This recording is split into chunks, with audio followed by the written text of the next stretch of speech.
Hommage maintenant au dessinateur Folon, dont les œuvres sont exposées au château de la Hulpe, où se situe sa propre fondation. L'artiste belge, mort en 2005, peintre, affichiste, sculpteur, scénographe, s'est fait connaître dans le monde entier par son graphisme poétique et son trait fort et simple. Kylian Mourcou revient sur le parcours de ce rêveur engagé.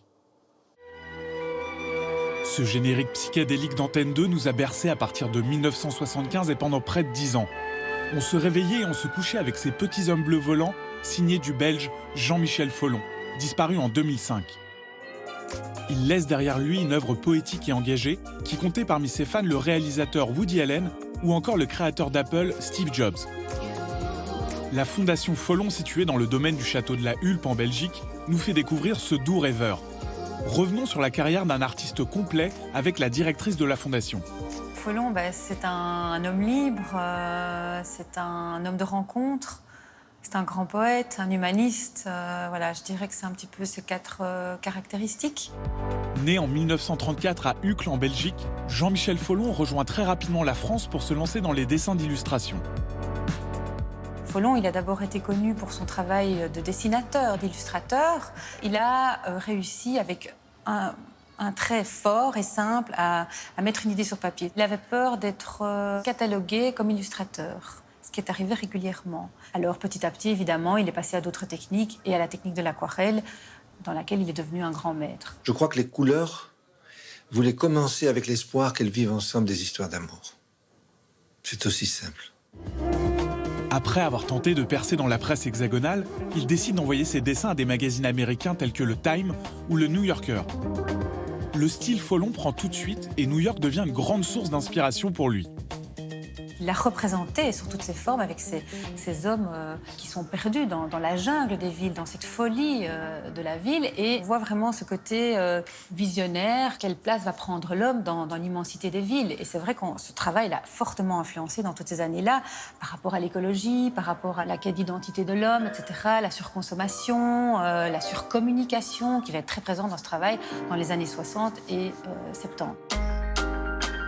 Pour incarner ces thématiques, il choisit un homme bleu, vêtu d'un chapeau qui deviendra sa signature. C'est l'homme universel. Chacun, c'est un homme, une femme, c'est monsieur tout le monde. Donc 2 traits pour les yeux, un trait pour la bouche, et voilà. Donc c'était la simplification extrême, justement, pour qu'il soit posé là comme un témoin d'une époque.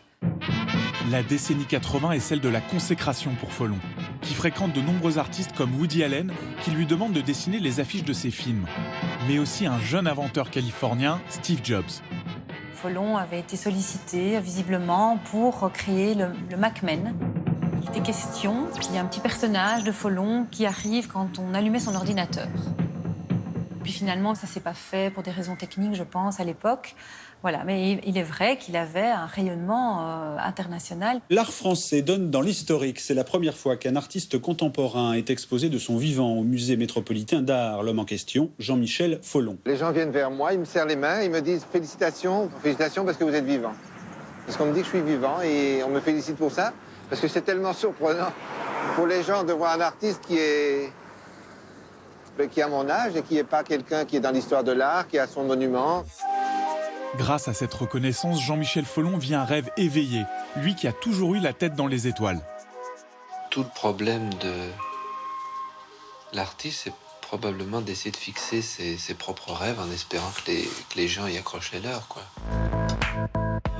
C'était un rêveur, ça c'est clair, mais c'était pas un naïf. Quand on voit son travail, ses prises de position, cet engagement qu'il a eu tout au long de sa vie, ça n'a rien de naïf. Folon est conscient du monde dans lequel il vit et s'investit pleinement dans des causes humanitaires en faisant des affiches pour Amnesty International ou encore l'UNICEF. Même si jusqu'à la fin de sa carrière, il s'essaiera à d'autres arts comme la sculpture ou la photographie, Folon a toujours eu une obsession, dessiner pour laisser une trace.